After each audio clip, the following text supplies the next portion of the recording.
In another video I have made a casting model or pattern on my lathe. Now it's time for showing the casting process. This is done by the company Neer und Saurer, a foundry in Göppingen. It's a really beautiful and industrious place, and I'm glad that I got the permission to film here. First part of the process is the preparation of the mold. The bottom half of the molding box or flask is set onto the floor, where one part of the pattern is laying. The oddly shaped block in the corner will form a cavity to hold a special filter to keep the slag out. The other blocks are sprue patterns. They form the channels which will lead the molten iron to the mold cavity. And here comes a big sand dispenser. The sand is poured into the flask and pushed by hand into the corners.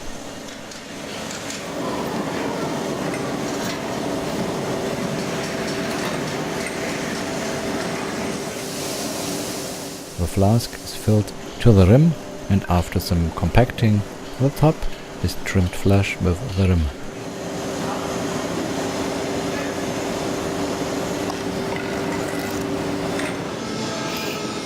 After 10 to 15 minutes, the resin that is mixed with the sand has hardened, so the mold can be turned upside down.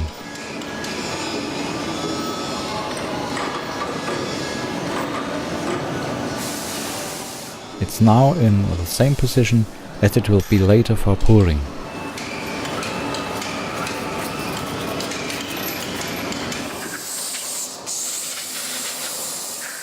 After cleaning away the dust, the top molding box, the cope, is set upon the bottom one, the drag.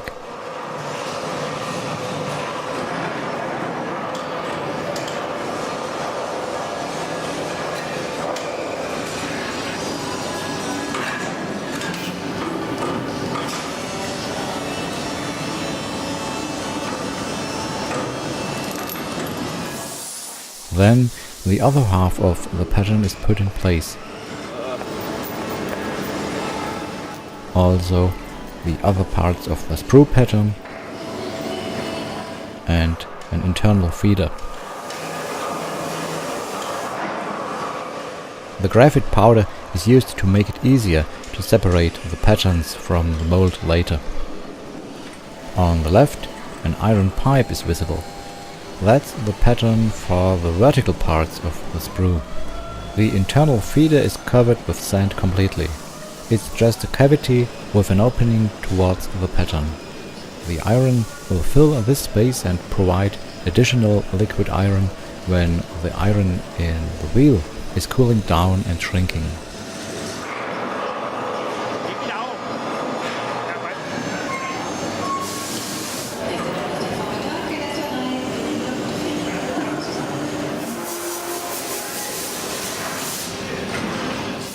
Now the halves of the mold are parted to remove the pattern.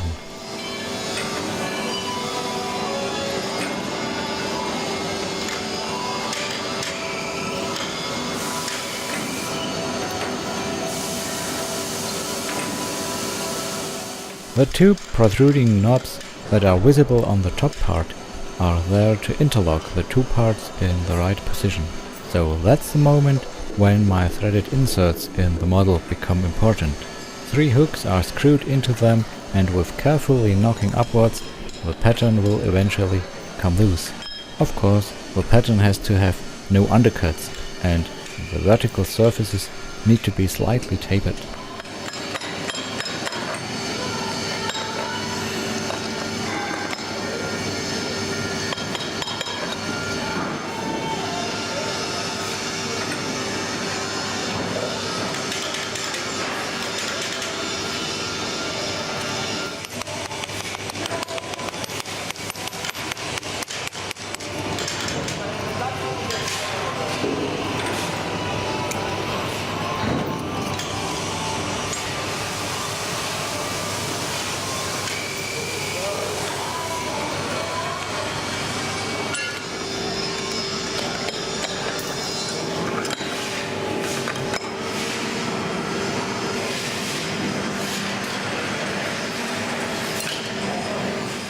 When they finally put the model of the wheel aside after 6 times of molding, it looked quite okay at first, but a closer look revealed some damage.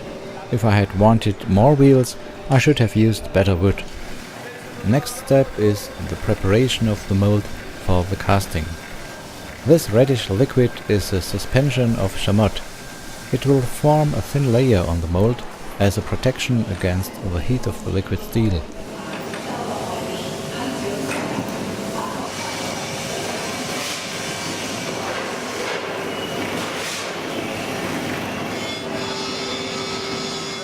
Because it's alcohol-based, it can be set on fire so it dries and hardens at the same time.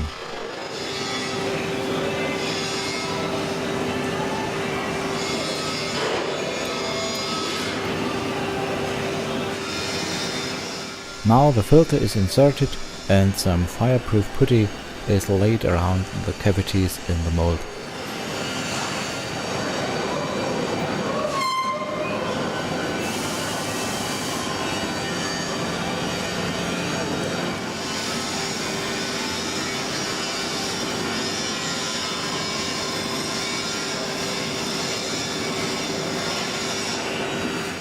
Then the top is set upon the bottom and the 2 parts are pressed together with clamps.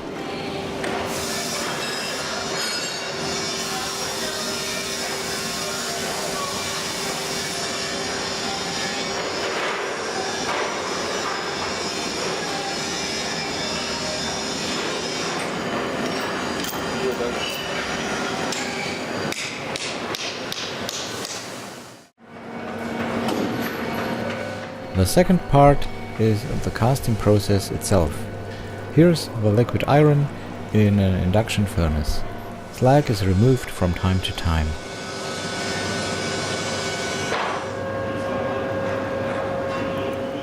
But the furnace isn't full yet, so another container of scrap metal goes into it.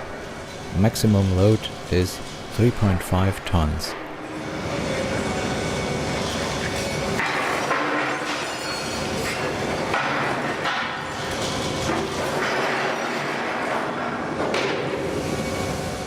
When the temperature is above 1350 degrees Celsius, the iron is filled into a casting ladle and brought to the molds.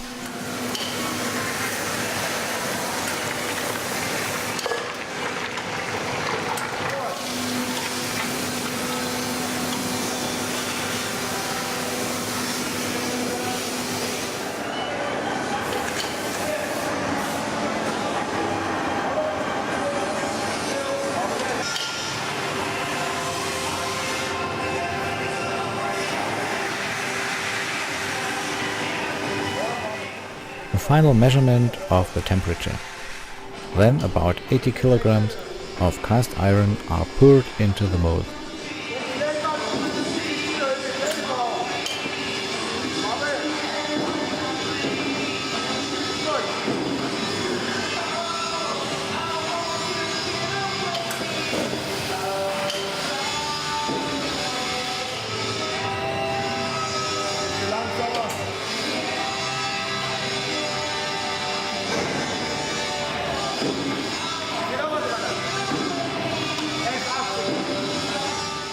While cooling down, the iron and the other components, mostly carbon, will form microscopic crystals, and their shape influences the material properties.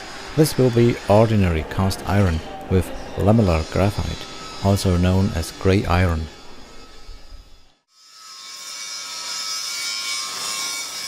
Some days later I came back and looked for the wheels in this part of the factory where the fettling and finishing is done. Oh, here they are. 45 kilogram each and already sandblasted. Next we will have to drill the holes into them, then they will be ready for use in our cannon project.